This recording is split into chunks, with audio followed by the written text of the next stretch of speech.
Courage speaks.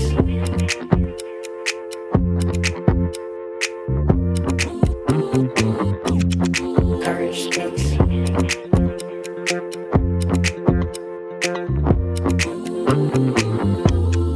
Courage speaks.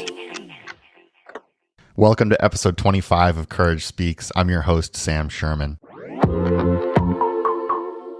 Courage Speaks is brought to you by Courage to Connect, an outpatient mental health center offering therapy, psychological testing, psychiatry, and dietitian services for all ages located on Chicago's North Shore.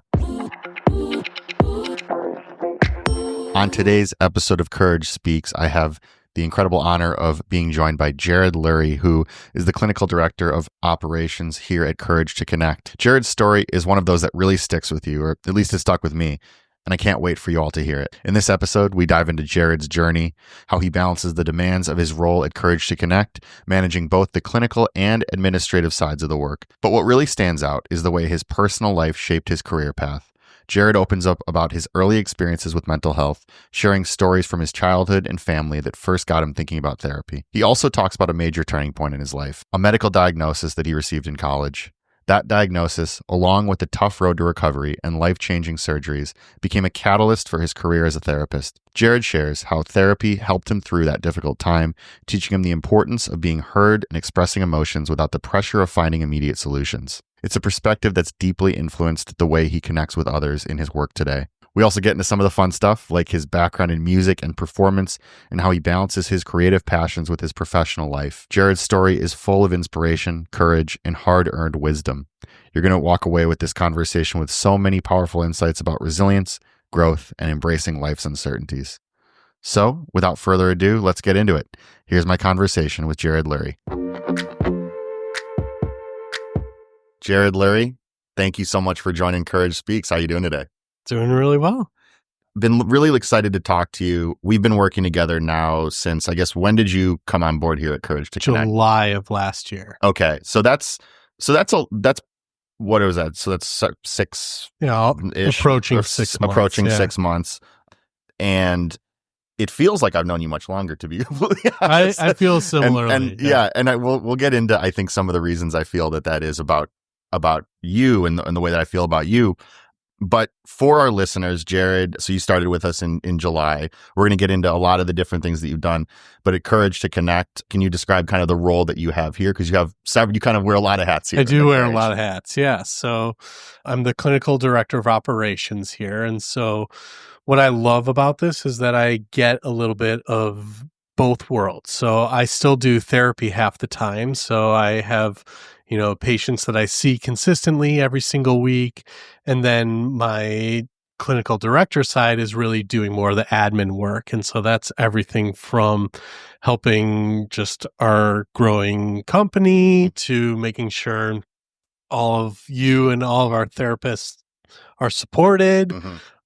All the way to even IT things. I sometimes find myself in that role too. So it's a wide breadth of kind of what I do here. Yeah. So you're the IT things, the inside baseball of that is that it's very present even as we speak here today on That's whatever true. it is. But I think it's getting resolved.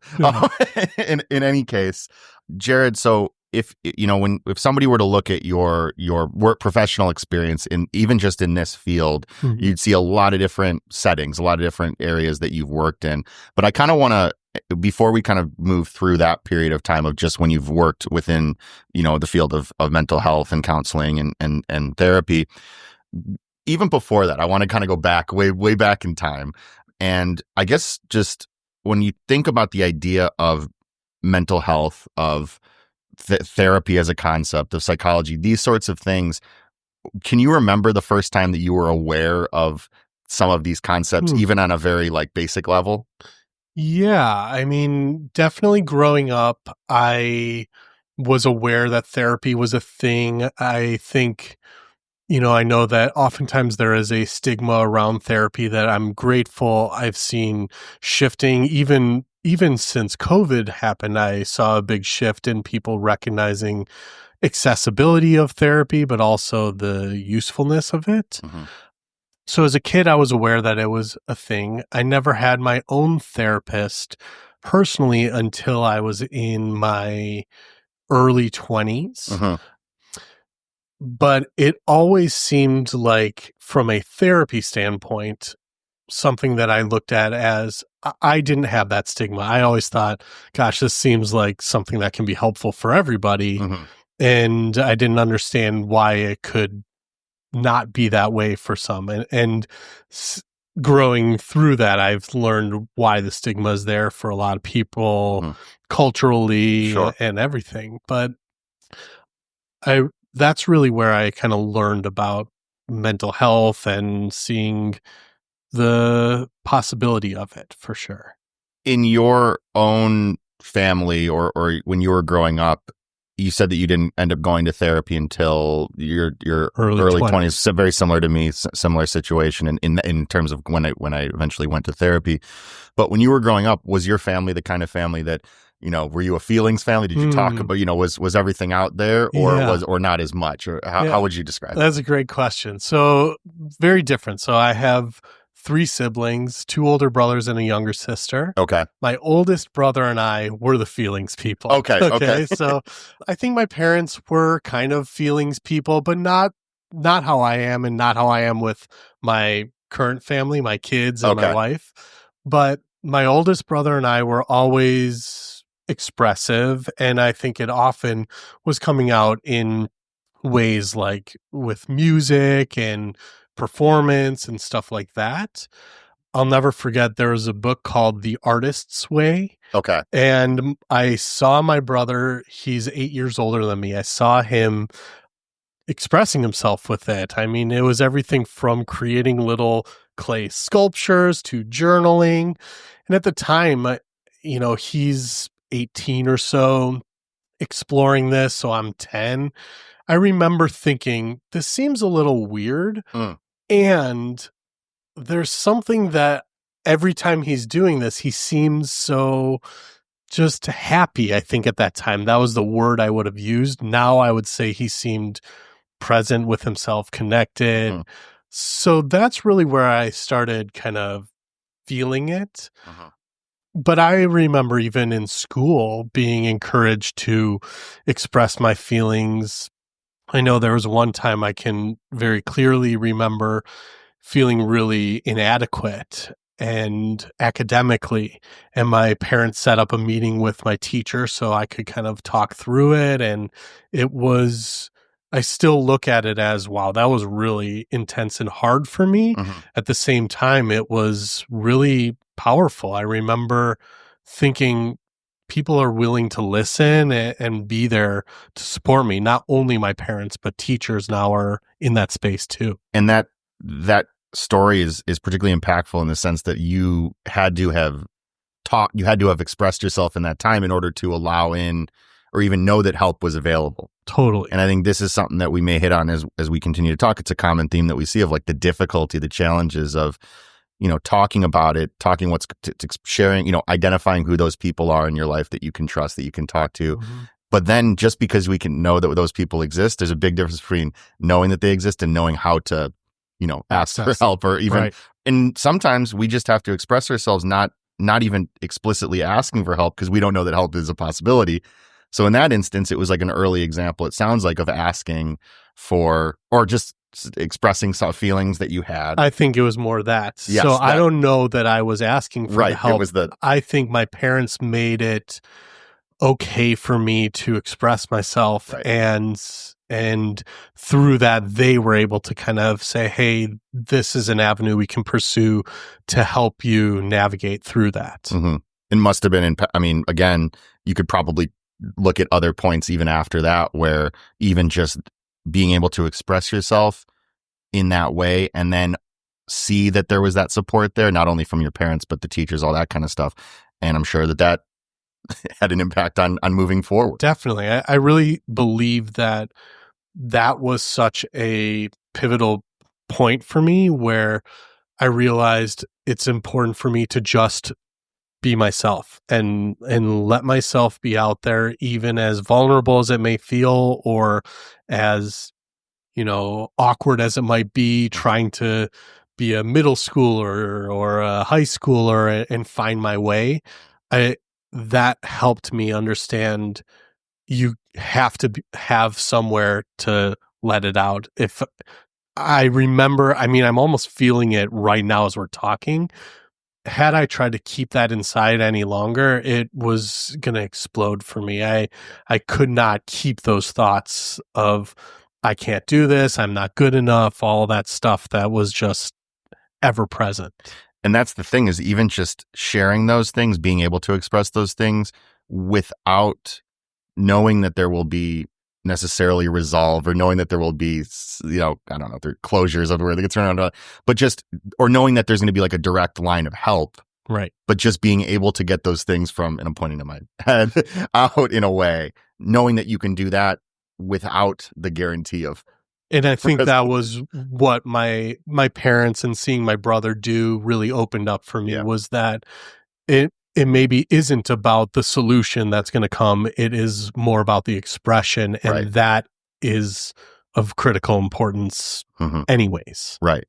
So mental health for you, the concept of these things, you ultimately came to understanding where the stigmas had come from and all of this in different areas. But for you, it was always something that looked very intriguing, looked very interesting, looked like it could be helpful, seeking out therapy, all those things, sorts of things, having modeled with like your older brother, seen expressions of feelings and emotions and all of that. What was there, I guess, at what point in your life did the idea of counseling and this field kind of seem like a possibility of even just, maybe this is something that I could be interested in? Yeah. So that fast forwards way ahead for me. And we're going to probably jump around a little bit too. Which is totally cool. So to me, I never thought that this was career path for me. I went through my undergraduate degree. I ended up getting a Bachelor of Science in business and with emphasis in marketing. I mean, this is not thinking about, hey, I want to go into counseling or mental health. It seems like the approach. This was polar opposite. And truth be told, how it came about was I then, after college, and I know you know this about me, I had a fun little fling where I worked as a cruise ship a cappella singer. Once I came back from that and was looking for the air quotes real job, I thought, well, I know that I have this creative side to me. That's something that I enjoy.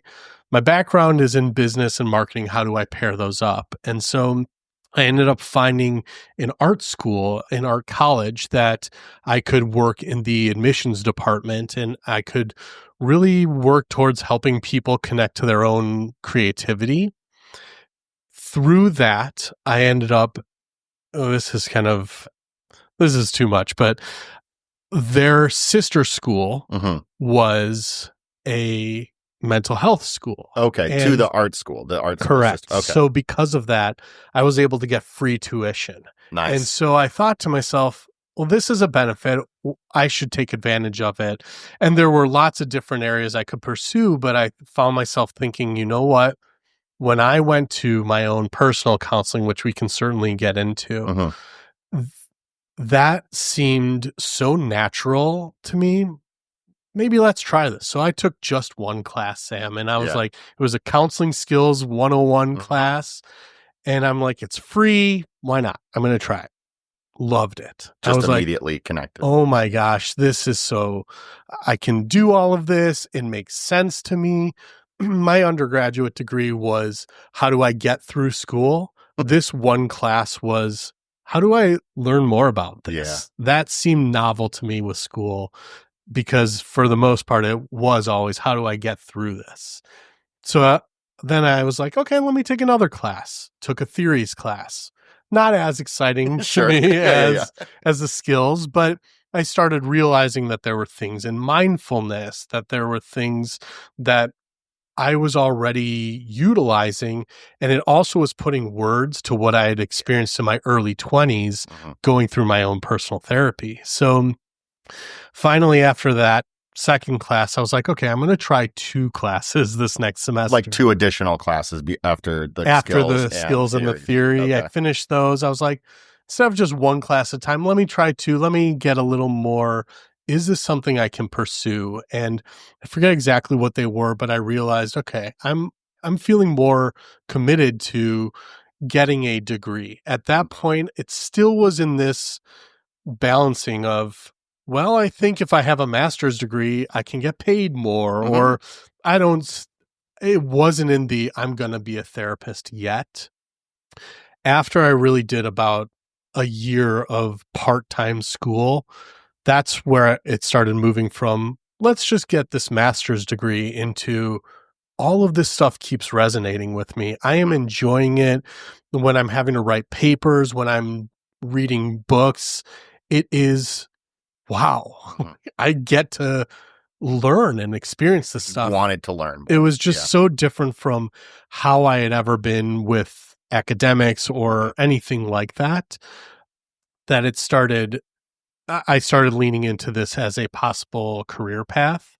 And then kind of skip forward a couple of years, because where many people get their master's in maybe 2-3 years, I think I ended up probably going about 5 years or so, maybe even longer than that, to fully go through my whole master's program. But the people I was meeting and who I was getting to connect with and learn, wow, this is the space I can get into, was furthermore validation that this is the right path for me. This is no longer a master's degree might help get me more money, or this is a job that I can jump to. It was, this is my passion. This is my career path and my life's pursuit. So the way that you speak about it now, and thinking about it at the time of like, you tried out a class and then you did another class and you thought, I'll take 2 more classes. It sounds very much like when you even thinking about like reflecting on it, saying it wasn't so much about it's not so much about what this is going to lead to, but more I'm just noticing that I'm enjoying it in this time and finding it fulfilling in this time. At the time, did it feel that way, or were there still thoughts? Because I know sometimes, I'm just curious, like, did you feel as present or grounded at the time when you were taking those and noticing that you were really enjoying this? Was it really as kind of in the moment, I'm just enjoying this and we'll see what happens? Because I could see it going a couple different ways. Yeah, it started off that way for sure, that it was just, I'm enjoying it, let's keep going. Yeah. You know, it's a benefit of my job, just like some jobs offer health insurance, 401ks.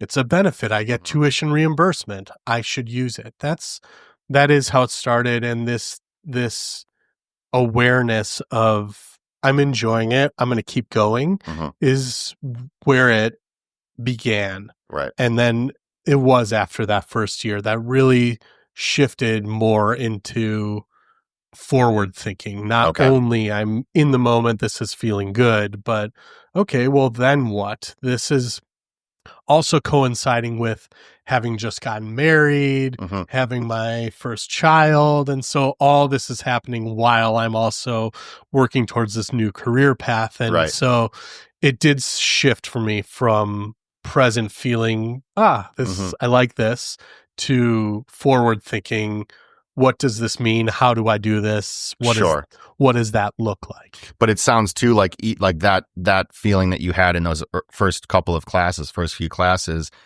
ultimately continued throughout, even as you were thinking more, future oriented and stuff like that. And therefore is probably making it a lot more enjoyable than things that you had done. Definitely. Right. And I mean, there are certainly some classes I enjoyed more than others, but I would say for the most part, I was taking these classes, and almost everyone I was having these, wow, I can't believe this. I didn't realize this is part of it. And there was a lot of that was happening for me, because like I said, that was never the way I approached school. That was never the way I even approached learning new things. I just kind of knew that there were goals, whether it was societal goals, parental goals, or my own individual goals, and I had to pursue those and figure out how to do that. This was shifting the way that I was feeling about learning and growth and who I am even as a person. It makes a lot of sense why I feel a connection to you in the way that I have, because again, I resonate a lot with when you first took a couple of those classes and kind of noticed, because I've talked about this on the podcast several times. I'm a career changer, yada, yada, yada. The listeners know. Yeah. But went to school, broadcast journalism degree, got that degree, never worked in journalism formally, worked in sales for 6-7 years, and then went back to grad school. But I'll say all that to say that when I went to grad school and I had my first class, I had never taken a psychology class. I'd never taken anything around this in undergrad or anything like that. And I had that feeling where I was never I'm putting this in quotes, a student. I was never a great student. I would get through. I'd try to figure out how to get by, but it was not, I didn't feel any of those. And then certainly in jobs I had previously, just kind of tolerating, trying to, get by. And then when I first started taking these classes, when I was in grad school, it was totally that light bulb moment that I had only ever heard about.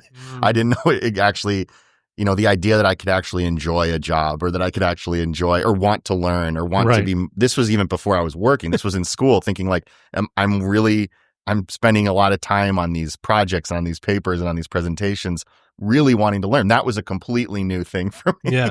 Yeah. And so I resonate a lot with that. Even being able to say, hearing other people say, I love my job, that was such a foreign concept to me, of that somebody could, not just be looking to tolerate it. But so I feel very fortunate there. And it sounds like your story is very much in alignment as well. You mentioned, so it sounds like for you, your first experience in therapy in your early 20s was particularly impactful, I'm sure, in a lot of ways. As much as you're comfortable sharing, can you sort of describe what it was, or even the process of starting out and how the impacts that had? Yeah. I really feel honored and grateful that I get to share this story with people. That I, at 18 years old, ended up getting diagnosed with ulcerative colitis, a colon disease. And at the time being, I was able to manage it with medication, totally fine. And got to my freshman year of college, things started shifting. The medication wasn't working. Ultimately got to a point where the doctor said, you either need to have surgery to remove your entire colon, or we need to try some experimental medication that we're not sure what it'll be like. And so my family and I ultimately decided we're going to do these surgeries. So, here I am, 20-year-old, having 3 different surgeries over a period of 8 months, and trying to, find myself as a 20-year-old in college. And after the second surgery, there were significant complications that happened to the point where I almost died. Oh my gosh. And there was a period of 24 hours where, and it's interesting because I've since talked with my mom and dad about this. My perception in those 24 hours was, I don't know if I'm going to make it through this, where they have reflected back to me, they didn't get that from the doctors. They just thought, hey, we're going to need to find a different way to help through these complications and blah, blah, blah. Needless to say, that impacted me to the point where afterwards, during my recovery, got severely depressed, ended up having PTSD with memories of being awakened after the surgery and things of that nature. And ultimately, I had to withdraw from college for a semester. And so during that time, my parents were amazing and immediately got me into therapy.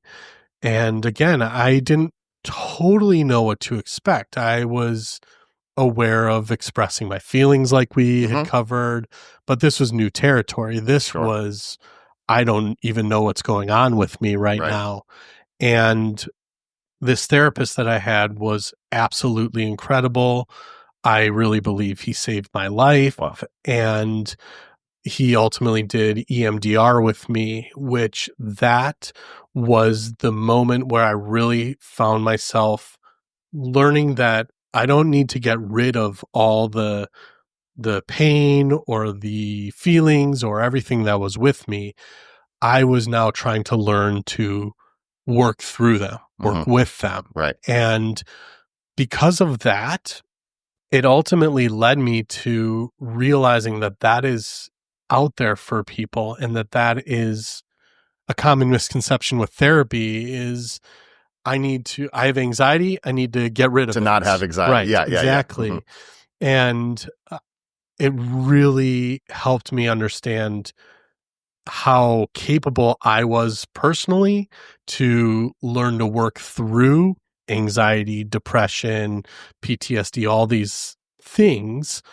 At the same time, how the possibility of sharing that with others and providing space for that really has, once I started down this path through grad school, it was like this easy connection of, this is why it's all making sense to me. I experienced it for myself. I saw the drastic impact it had on my life, saving my life. Life-saving. Yeah. And now I have the opportunity to help others with that. Right. What an amazing gift and honor that I get to sit in that spot. Well, first of all, Jared, thank you so much for sharing that.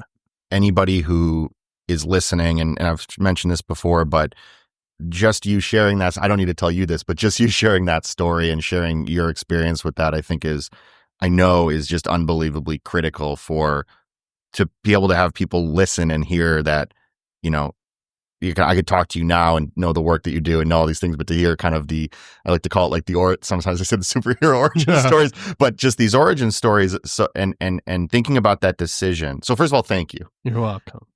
That decision or that choice that you and your family had to make when you were, so you were diagnosed at 18 and then 20 was ultimately that decision of either surgery or the medication that was kind of like experimental. I mean, that sounds like, you want to talk about uncertainty. It's like we're thinking, just hearing that for the first time. Do you remember thinking about what that decision was like now?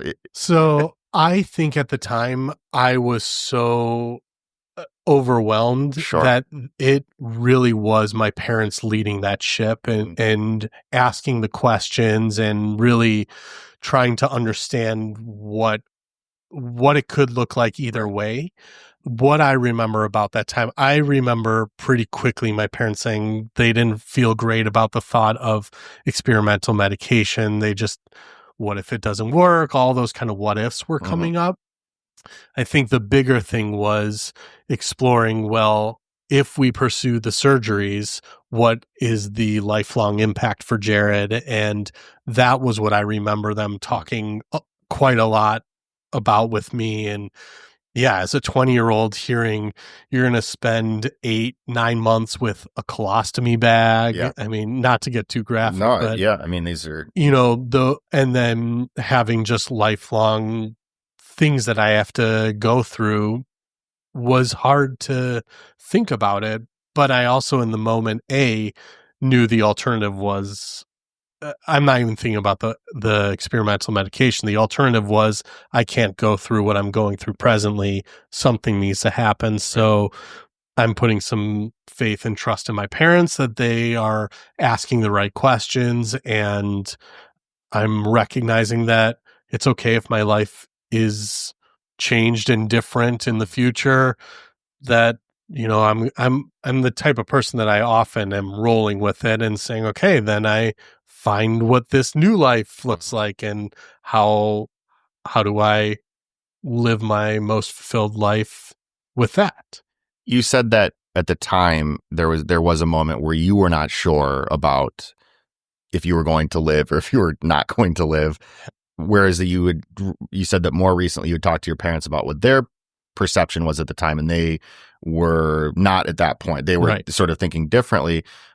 What was, if you can remember, if you can recall this, your perception at the time of did you have any idea what your parents? None. Yeah. Okay. Well, let me take a step back. Sure. Part of one of the PTSD memories that I had was my dad sitting across the room in the hospital room with his head in his hands. And so I guess it's not none.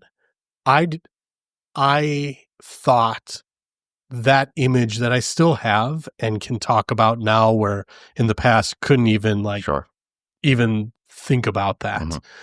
I thought he was thinking Jared's going to die.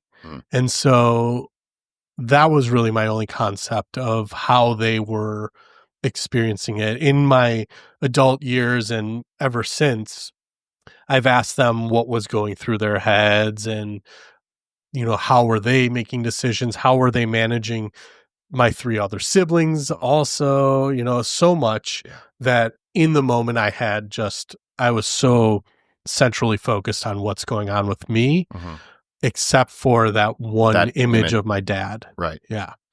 And it's, I think about being an 18, 19, 20-year-old, and it's like, if we took away, if we removed everything that you just described in those experiences, being those ages is really tough. Yeah. And now I'm thinking about now we bring everything that happened back in. Right. It's, a word that gets thrown around a lot, but I think this is a great example to think about it, is that resilience, that idea of like, I just brought this up in a conversation with somebody yesterday with another clinician here. And it was about how I don't think that we know, how do I put this? I think that we as humans don't know how resilient we can be, but we also don't want to have to necessarily we like to not have to put that to the test. Yeah. But when I think about resilience, I think about, first of all, you in that situation and navigating being at that age, navigating all of those things and being able to kind of just, go day to day, moment to moment. But then I also think about your parents, and I think about it was interesting because when you brought back in when you shared about thinking about your parents with your other 3 siblings, it's like, oh, right, there's another 3 kids in the family too. So again, I'm sort of thinking out loud here as you've shared this, but seems like the Lurie family, there's a lot of resilience there. Yeah. And it's really bizarre, Sam, because I absolutely, where I'm at right now today, look back at that with gratitude because it changed my life. I'm so much more grounded and confident and resilient. And I am incredibly grateful for who I am today, with that being a reason why I am who I am today. At the same time, how can I wish that people experience these things that I know builds the resilience and I know helps people when they get onto the other side have that type of reflection. But man, it's so hard. It's such a double-edged sword because, and as a parent, I really feel this viscerally because I know my kids are not going to go through life without pain. It's part of life. And I find myself wondering, how much do I almost want them to experience, knowing that it could change their life and build this amazing resilience? But how do you balance that? It's crazy. And I'm not a parent, but in listening to your reflections there, it's like it's such a strange coexistence of trying to think about, okay, I know that my kids will face challenges, will face pain, will face, these sorts of adversity, but also as a parent, I'd imagine that's the last thing that you want 100%. For them to experience, but also, that they will, and you want them to be able to, process and allow those things. I spoke to, for the podcast a while back, several months ago, I spoke to Camilo Ortiz, who's a psychologist in New York, and he is working on, a lot of his work's around independence therapy. And we talked about that, where there's like these independence focused activities where you kind of let your child walk to the bus on their own, and like a city bus, and take it to whatever. And that kind of allows for, that autonomy or independence of, and it's okay if there's someone on the bus who's a little bit scary, and hopefully another person steps in, and whatever the case is that you're kind of, but he talks about how he has those initial conversations with parents being like, I know that this sounds like the most counterintuitive I'm tensing thing. Up over here, right? Just as you're exactly, and so that makes me think again about it's so much easier. I mean, said than done, but again, only said after the experiences that you went through, the work that you've done since then, to then be able to look back at it with that gratitude. And then thinking about your own children and all those sorts of things. So yeah, I mean, hindsight. The expression "hindsight's 20/20," or right. Is that the That's expression? it. Yeah. Yeah. Okay. Yeah. Or But- if it's not, then we're both wrong, because I Yeah. think that is what it is. But this reality that, it's easy to look back and for me to say, oh, I'm so grateful that happened. Yeah. But in the moment there was zero gratitude Sure. about what I'm going through, what my experiences are. It was survival. And yeah, it's hard I wonder how to help people in the moment. And I think that's why I got into this career, Right. is helping people when they are in those moments to maybe not necessarily be where I'm at, that, oh, I'm so grateful all this happened to me, but to really find hope on the other side of it. But this goes back to that very common misconception, right, in therapy and starting to do that work, which is going to start counseling with the idea that whatever feeling I'm feeling, I don't want to feel anymore, which is, first of all, understandable. Yeah. When you're talking to, when we talk to people or we experience our own, anxiety or depression or any number of other things, we don't want to feel those things. Right. And yet, at least I'll speak for myself. I'll always remember there's a few moments in my own therapy that were particularly like impactful and like, life-changingly so. And it was when my therapist basically told me, you have anxiety. That's not going away. Exactly. That's something that you're going to, and it was this thing that because I thought I just don't want to be anxious anymore. Right. I don't want to have this because it's, and that was pretty early on in my own experience with therapy. But when he said that, it was hard to hear because it was like, well, wait a minute. Is this just what it's going to be? But then for me, at least, it was going back to what you said before about it's not, okay, so if you understand or if you're able to accept that this is just something that's a part of the way that I operate or whatever, then we get to actually understand how to live alongside it, live, process, navigate. And in a lot of cases, as I would say, lowering the volume. The station might always be on, but we can lower the volume. Yeah, totally. So again, that was a pretty eye-opening experience for me. But like you said, even just allowing people to understand that they can live alongside these things and first of all, talk about them when they're ready and having those spaces. I know this is going to be a very strange pivot here. Yeah. But you did mention the cruise ship acapella. I would like to take a slight detour. Sure. Because you did bring this, we've talked about this a little bit. Can you just share the pathway to that? Because I know that you've had music, like theater, acting, things like that in your background. How did that experience? How did you get into that? Yeah, I mean, I've always been a creative performer, outgoing. I don't know enough about like child order and everything, but I know I was the third born, and so I was trying to get attention from the moment I was here. My parents put me into piano lessons as early as 5. My mom always recounts that where my 2 brothers would sit at the piano and just bang on it. I would take one finger at a time and press one note. So it was going from piano lessons to community theater. And then in high school, I was in choirs and in an a cappella group in high school. So that's kind of where that started. I really think,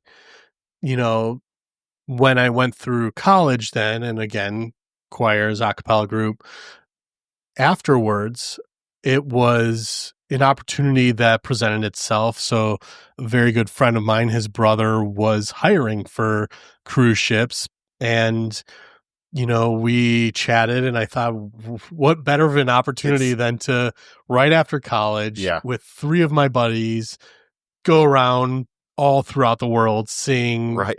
And honestly, Sam, I really feel like that experience has helped me within the realm of therapy too, because being a performer, you've got this persona you put on.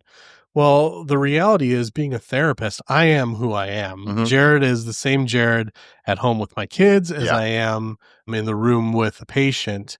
And yet, when I am with my kids, I have to be the dad.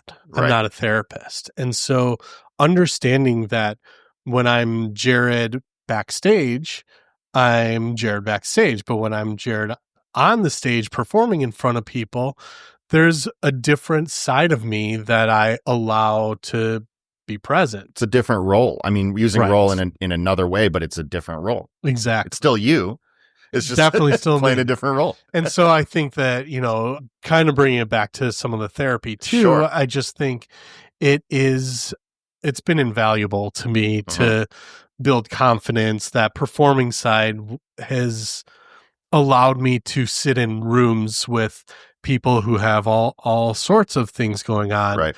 and just be confident that being who I am is good and important enough in that space. Right. And again, that even just being able to value all the different experiences that you've had in that way. Again, I feel similarly to like any job that I've had, any things that I've done that didn't previously feel tied into the work that I do now. Now I look back and I really do value everything, even the things that I didn't like or dreaded. There's so much that I was able to pull from there. Yeah. But it was amazing. Oh, I was going to say, I mean, like, I'm so fascinated by it because it just sounds like this awesome experience. And it's great because before we wrap up today, Jared's going to be doing some acapella. Just kidding. Every job I've been at, people are always saying, all right, when are you going to sing? And I'm like, we'll see. I don't know about that. Yeah. It's like when people say like, hey, comedian, tell Tell a me a joke. joke. Yeah, exactly. Right. But I absolutely see the tie-ins there in terms of and thinking about how there's a difference between we can be ourselves in different, it doesn't mean that we're a different person here, a different person there. We're still us. Mm-hmm. It's just how are we showing up in that space? What are we putting forth in that space? What do we need to put forth in that space? I also asked this question to another clinician here the other day who also had some performance background. Do you have the opportunity these days do you have the itch? And if so, do you ever have the opportunity to scratch that itch? First off, I heard you ask her that, yes. I like that.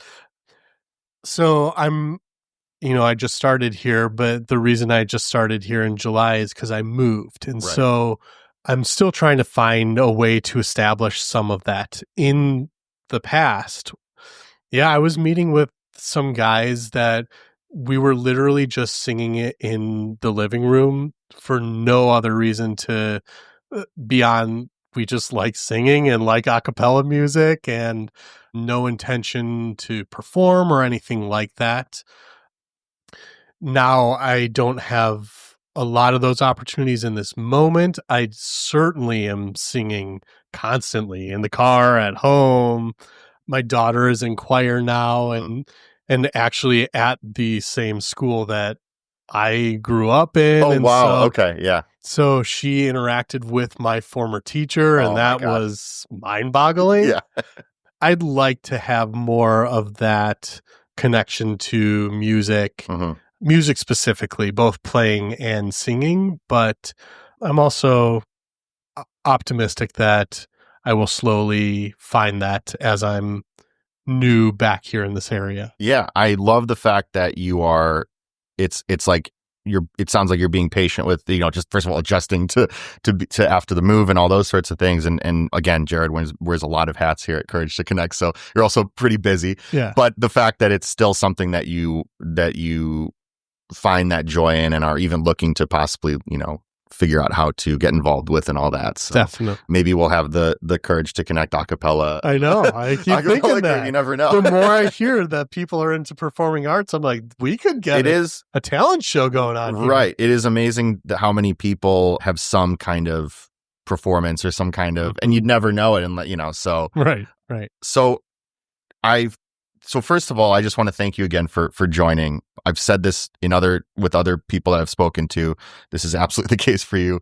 If you're open to it, we're going to be talking again. We're going to be doing more of these because there's a lot more areas I'd like to explore. A few more questions for you. And it's, I guess, so in terms of kind of catching up to speed here at Courage and the patients that you see now, or the kind of populations that you see now, have you found, I guess, when you think about your own areas of interest or experience, what's it looking like these days as far as who you've been mostly working with, I guess. Yeah. I think what I'm most grateful about with Courage to Connect is that I am able to see a wide range of people. So everything from patients who are just out of high school and kind of working on what does that look like for me? How do I transition? All the way to patients who they have their own adult children and grandchildren, and how do we operate in this new stage of life? Right. Something I think I maybe have shared this with you, but a specialty that I am very passionate about is working with people with grief. Mm-hmm.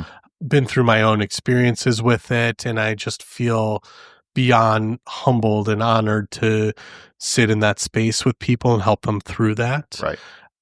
So I really find from the types of people I get to see and work with, it really varies, and all the way to couples and families as well. So Right. it's kind of all across the board. And you want to talk about with grief, you want to talk about something that oftentimes we collectively so much don't want to feel those feelings at the time, like in very heightened ways. We don't want those feelings, and yet having to kind of figure out a way to just go day to day and allow them and process them, because often, so again, that's going back to that idea of the ways in which therapy can kind of, what it can kind of allow to and help to allow, assist to allow. So yeah. A question that is sort of one of my favorite questions to ask. It's a common question here on Courage Speaks, and I used to give a lot of caveats before asking this question, and now I'm realizing by saying that it's giving a caveat asking the question. But I'm just going to ask it, and the only thing I'll say is answer it however you'd like. You could take time with it, and the question is, what is the last thing that surprised you, or the most recent thing that surprised you that you can recall? Wow. I mean, there's something that's coming to mind almost immediately because it just happened. But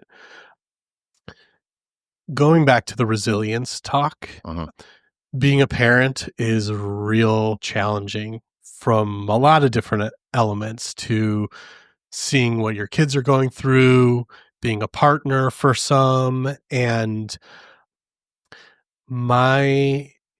so what surprised me was my daughter's ability to step up and be this incredibly strong and resilient person really showed up last night. My wife is really sick today, and my wife is kind of the glue of our house. And with that, I kind of said to my daughter, who's 11, I'm going to need your help tonight. And we're going to work together. And I wasn't sure what to expect with it. Honestly, I was hopeful she would rise to this space. She far exceeded my expectations. Wow. And it was a surprise. And such a beautiful surprise too, right, that, this morning when my wife got up, I was so excited to tell her all about what my daughter did and how she was helpful and how she was working through a lot of the stuff that's challenging for her. That's the first thing that came to mind with that question. That's awesome. And it feels too like the kind of thing where, again, not yet a parent, but in speaking with parents, it seems like you're probably often asking yourself, or lost at sea in the idea of, am I doing this quote unquote right?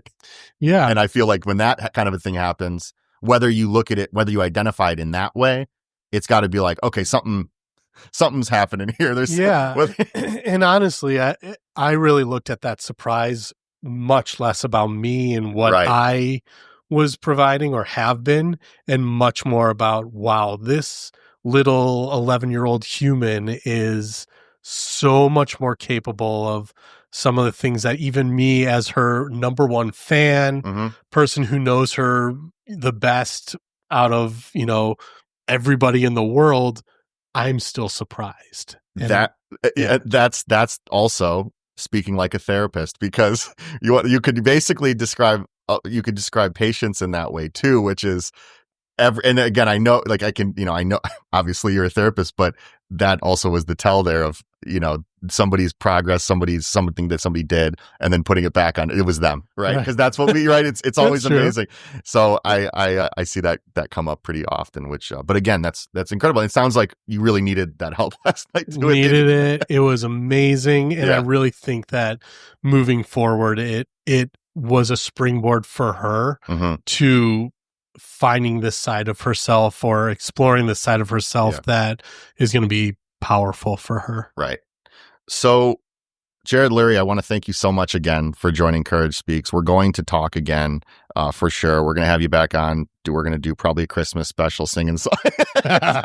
But we have group supervision, which you are our supervisor for group soup. Yep, group soup. We'll find out what the soup of the day is today. So we're gonna go off and do that now. But I do just want to share briefly. I want to thank you because I know that, again, we've really just been working together since July.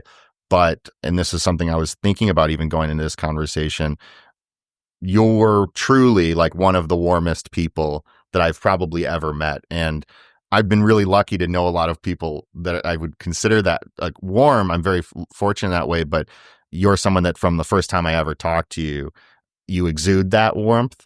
And so the obvious thing to say is I'm so happy that you're doing this work. As I get to talk to you today, it's even, of course, feeling more and more of that way. But you've been such an incredible part of my development here at Courage to Connect, even in the time that we've worked together. And I just am excited that we're on the same team. Yeah, thank you for that, Sam. Yeah. I